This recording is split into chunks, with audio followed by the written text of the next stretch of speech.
Lalong-lalo na po yung mga senior citizen. Makikipag-ugnayan po tayo sa pamahalaan lokal upang tayo matulungan. Alam nyo, at alam ninyo yan, health is wealth. Kung tayo ay magpapabaya sa ating mga katawan at magkakaroon tayo ng mga sakit na malalaman natin malala na, napakahirap na po yan. 50-50 ang laban dyan. Kaya habang maaga, pinakailangan alagaan po natin yan. Yung lamang po, yung ibang mga aming nasa drawing board, hindi ko na ho sasabihin pa dahil yun ang aking sinasabi, kulang tayo sa barangay, kung pondo sa barangay, kung ating ipapangako at hindi matutupad, gawa ng kakulangan ng pondo, tayo rin ang makukulaan. Uunahin natin yung pinakamura. Yung pinakamura. At siguradong matutupad yan. Yun lamang to.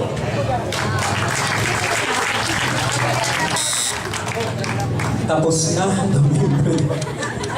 Okay. Ang isa pang aspirante sa pagka-barangay chairman ng Barangay 140, walang iba kung hindi si Ginoong Archie Torres Vizcara. Magandang gabi po sa inyo lahat. Pinagpapasalamat ko sa Panginoon, Father Pascual at sa mga ng San Roque Parish Church. Maraming salamat po at binigyan niyo po ako ng pagkakataon upang makapagsalita po sa inyong harapan at maibigay ko po ang magandang layunin ko po. Kung sakali po ako mahalal bilang punong barangay ng 140, Zone 15.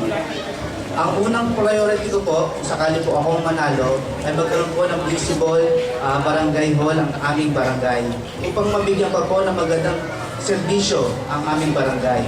Pangalawa po, ang livelihood program po. Hindi pa lingid po sa ating kaalaman na kulang po ang kinikita po ng bawat isang pamilya.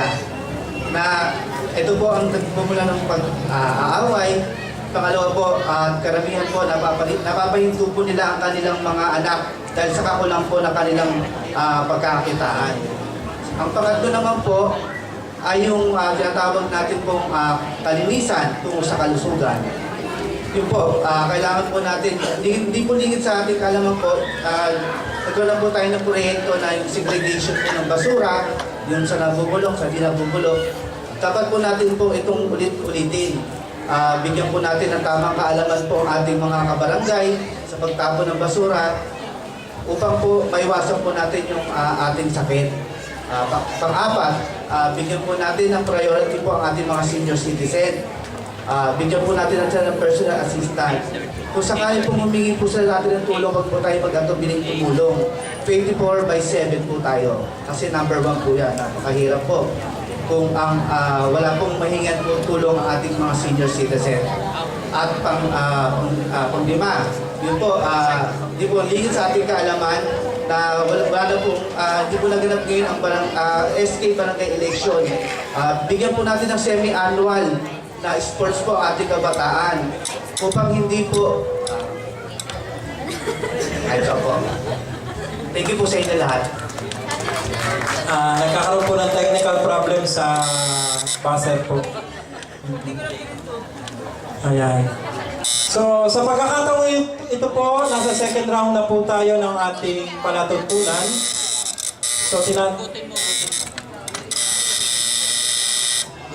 Oo na lang ng bell. Time na ako. So, tinatawag ako po muli si Ginoong Remorin.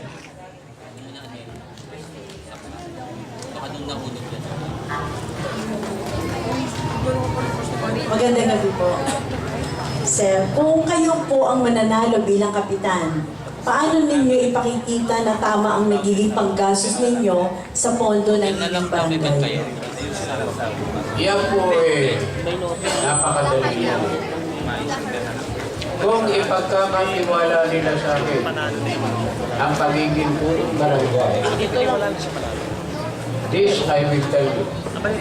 I will adhere to proper accountability, transparency, and good governance.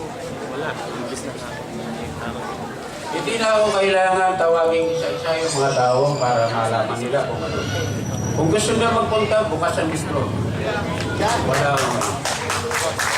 Ano lamang punta na nila? Thank you po.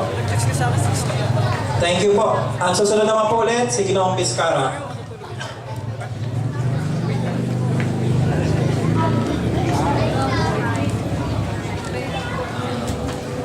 Ito po yung pangalawang pong katanungan. Upang lalong luminis ang inyong kapaligiran at sa inyong nasasakupan, tama bang magkaroon ng public container o public garbage upang lalong maging maayos ang kalsada ng inyong barangay? Opo lang po, totoo po yung kailangan po tayo magkaroon po ng public garbage. Kasi karamihan po sa ating pong mga nakikita po mga tao, po kung saan lang po nagtatapon ng basura. Minsan po, meron po ka rin po, naghahanap din ng basurahan, wala po siyang makita kung saan po itatapon. Kung meron pong public garbage, madaling po nila maitatapon po yung kanilang basura doon. Opo. Yun po, dadagdagan na lang din po natin. So, kung sakali pong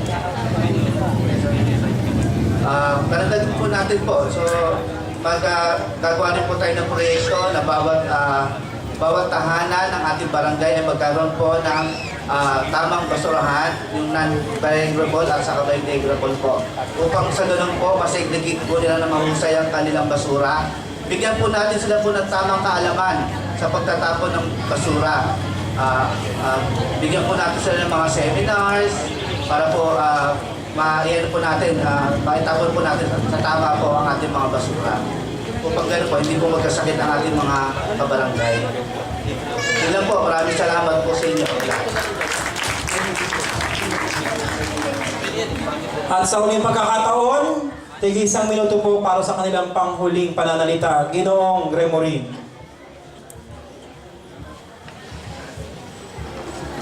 Sa mga organizers, sa ating mga kagalang-galang ng mga bisita, sa aking mga kasamahang narito, nakakuha kong kandidato bilang kapitan ng punong barangay.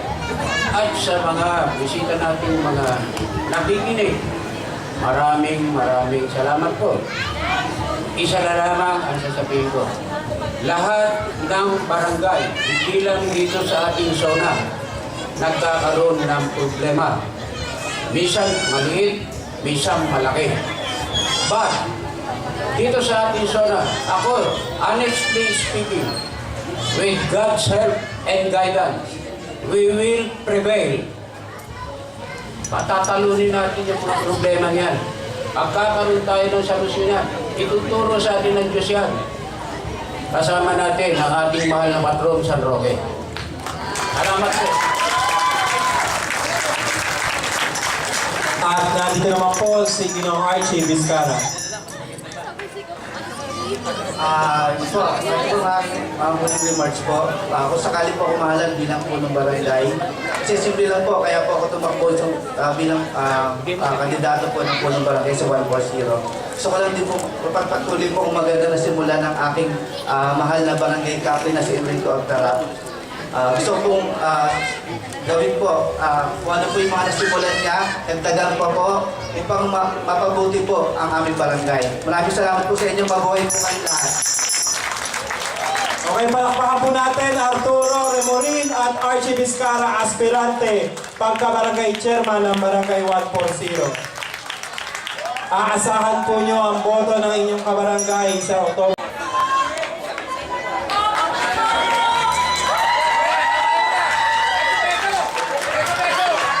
Tapos na po ba ang laban ng Barangay 141?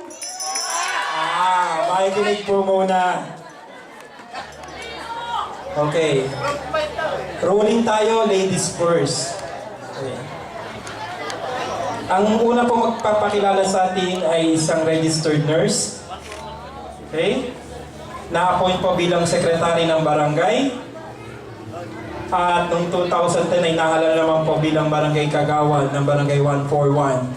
Aspirante pagka-barangay chairwoman, Nori Villadolid.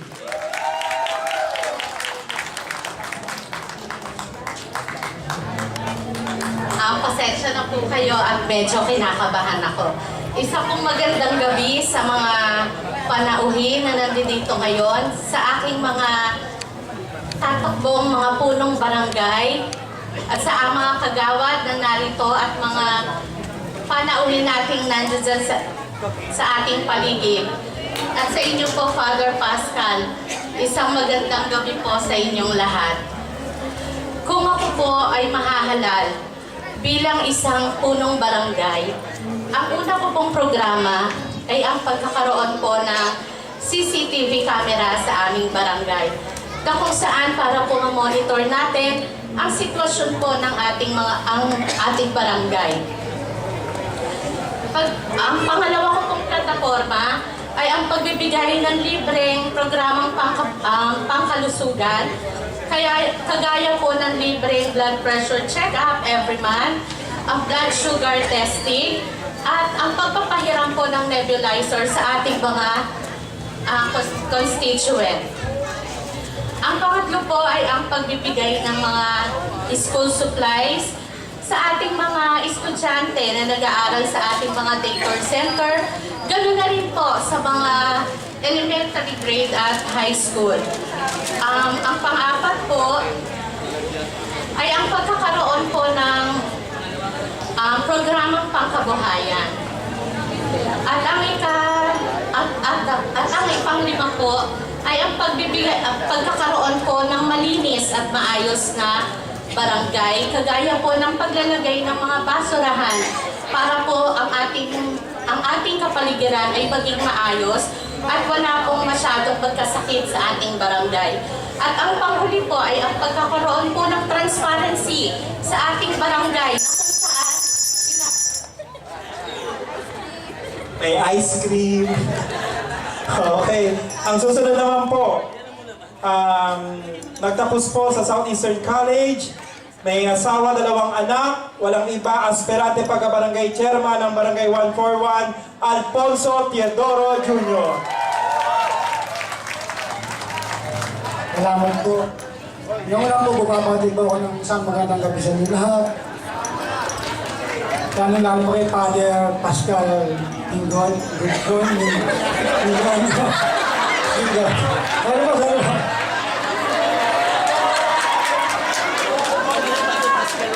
Padre Pascual Gorgonya.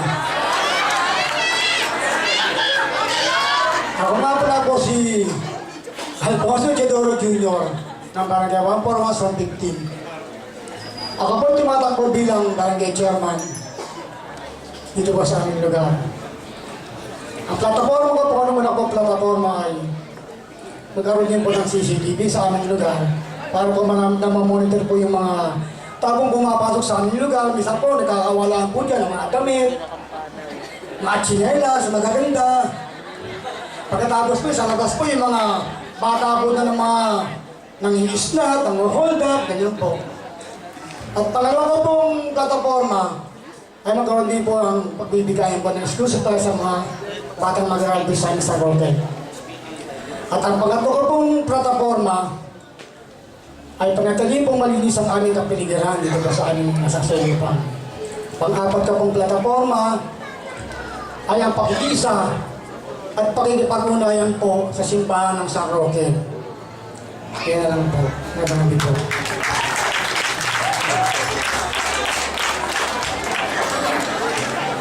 Maraming salamat po. Ang susunod naman po ay kasalukuyang kapitan ng Barangay 141 at kasalukuyan din pong nagpapakadalubhasa sa larangan po ng public governance dito po sa ating pamantasan dito sa Pasay. Walang iba kung hindi ang kasalukuyang kapitan ng Barangay 141, Gilmar Jeff Panteria. Magandang gawin po sa inyo lahat. Ang unang pong plataforma ay ang edukasyon po para po sa ating mga kabarangay, lalo na po yung mga out of school youth, yung po mga hindi na pag-aral, hindi po nakatapos, yan po ay una natin gagawin para sa mga kabataan nito. Pangalawa po ay yung health, yung po kalusugan ay napaka-importante sa atin po. Lalo na po yung, sabi nga, paligid ko, linis ko. Yan po ang ating gagawin. Pangatlo, ang peace and order po na napakahalaga sa ating lugar para po maging zero ang ating maging kapayapaan po ang ating lugar. Maraming salamat po at magandang gabi. Maraming salamat, Kap Panteria.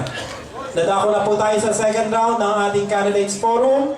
Tinatawagan po muli si Ginang Nori Biladulid para po sa pagsagot sa katanungan mula sa ating panel. Pwede na bang magtanong? Sige. Ito ang inyong katanungan. Makinig kayo. Pipiliin ko yung pinakamahabang tanong. Paano ninyo ipapakita sa inyong nasasakupan na kailangan na pantay-pantay ang pagtingin sa bawat tao, lalong-lalo na kung ipapamahagi ang relief goods sa inyong barangay? Isang magandang katanungan kuya ang ibinigay ninyo sa akin. Kung ako po ang mananalo, wala po akong sisinuhin. Kahit po kalaban o lahat po dapat nating bigyan. Hindi po natin dapat suluhin ang ating budget ng barangay. Dahil ito po, alam po natin na ito ay galing din po sa tao at dapat ipamigay sa tao. Yun lang po at maraming salamat. Maraming salamat po. Ang susunod naman pong tatanungin ay si Ginoong Teodoro. Magandang gabi po. Kung sakali po kayo pala rin maging kapitan, ano po ang inyong papakita bilang inyong trabaho na tama ang inyong ginagawa sa inyong kabarangay? Ang aking pong gagawin sa aking pong mga kabarangay, ako po ay maglilingkod sa kanila po ng buong tapat na walang pakiimbot. Gawin po lahat sa kanila, pantay-pantay po. Ako ay maglilingkod po sa kanila ng buong puso. Bilang po.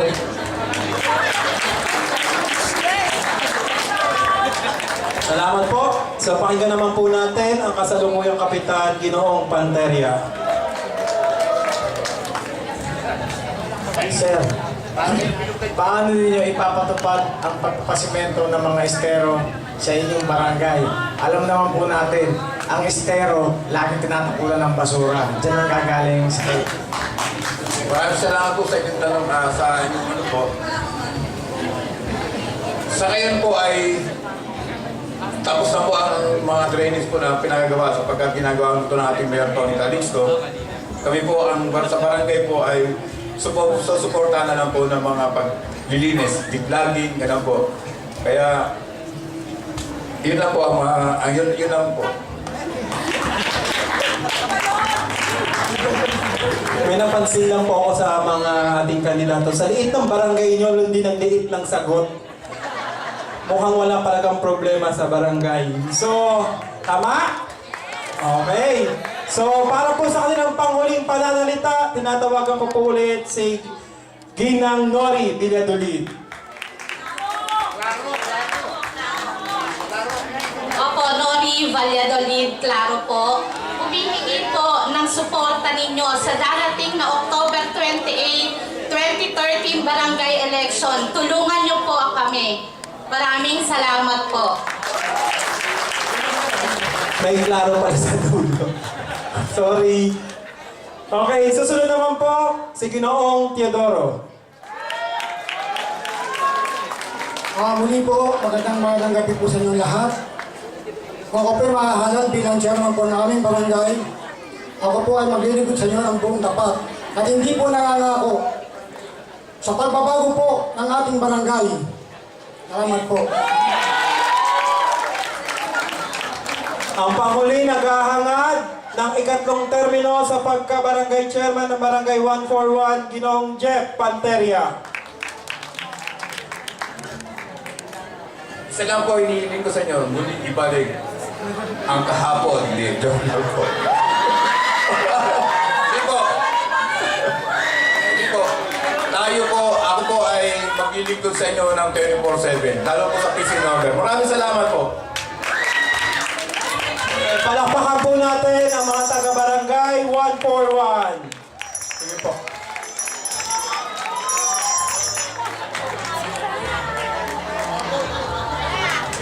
Nakatayuan po ng ating parokya ay anong barangay? 142. Sa pagkakataong ito po, wala pong taga-barangay 142 aspirante sa pagkakapitan ang nandito po. So hinga na lang po natin ng pananalita si Tita Baby Patinho. Tumayo. Hindi, joke lang po. Pinasaya ko lang po kayo. Kasi po, naiinip na po itong dalawang magigiting na kapitan sa aking harapan. Okay po, so tinatawagan ko na po ang dalawang magigiting na kapitan ng barangay 143. At tayo na po tayo sa taas.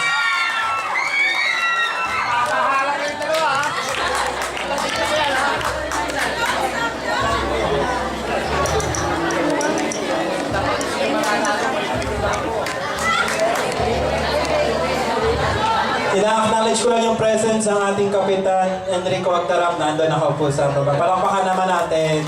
Enjoy na enjoy sa panonood. Yan. At pinasasalamatan ko rin pong ating San Roque Marshals na sila na mamahala sa ating traffic dyan sa Cabrera. Okay, so pakikilala ko na po, nagsilbi po ng matagal sa barangay ng barangay 143.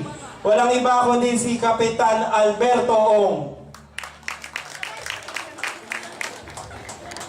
Magandang gabi po sa inyo lahat.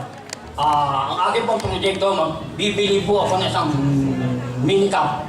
Gagawin po natin itong isang ambulance. Lalagyan po natin ng mga equipment, tulad po ng daan. Bibili po ako ng BBP para sa mga pagpapati ng dugo at bibili rin po ako ng nebulizer. Para po sa gano'n, kung dadalhin po ang pasyente sa ospital, meron po silang agad-agad na dunas para hindi po sila makadali po sila sa ospital.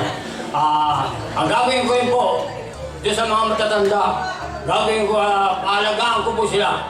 Lagi ko po silang pupunta sa mga bahay, sasabihin ko po sa mga social worker na kumari, tignan ang kanilang mga blood pressure upang po sila laging malakas. Akin pong bibigyan ng pansin ang mga kabataan. Magtatayo po ako, magpapagawa po ako isang half court na basketball. Bibili rin po ako ng mga sport. Gagawin po ng court, dadalhin ng nebulizer. At yun po, kasi karamihan po sa kabataan natin ngayon, batang-bata pa po, gumagamit na ng pinagbabawal ng gamot. Gaya po ng droga. Maagang-maaga pa po, naninigarin nyo na. Maagang-maaga pa po, nagagawa na sila sa mga kung ano-ano ginagawa. Kung meron po tayong sport, hindi po yan magagawa ng kabataan. Yun po lamang ang ating, at marami pa po akong gagawin pag ako po nahala po bilang barangay chairman, punong barangay. Salamat po. Maraming salamat po, Kap Ong. Ang susunod naman po, naghahangad ng ikatlong termino sa pagkabarangay chairman ng barangay 143. Kapitan Reynaldo Ebasitas.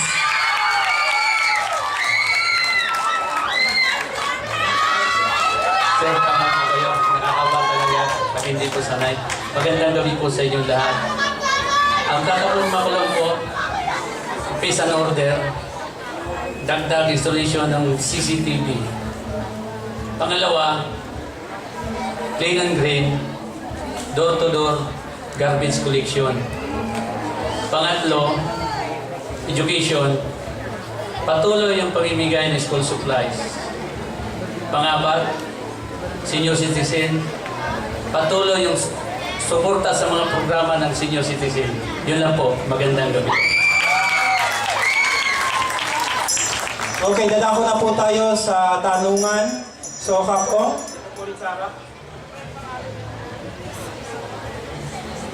Magandang gabi po sa inyo. Magandang gabi po naman. Ito po ang inyong katanungan. At ito rin ay tungkol sa kalusugan. Mayroon po bang feeding program para sa mga batang kulang ang timbang sa inyong barangay? Ano ang dapat na gawin upang lalong maalagaan ang mga batang ito? Ang dapat po natin gawin natin, yung mga magulang po, pinapahiyong ko mga magulang na yung mga anak, dalhin po natin sa center. Meron po tayong center dito. Huwag po tayong tamarin kasi kawawa po mga bata.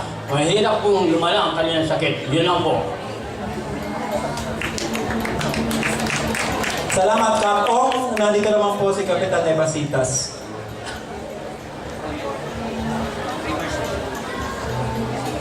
Sir, tanong ko po sa inyo.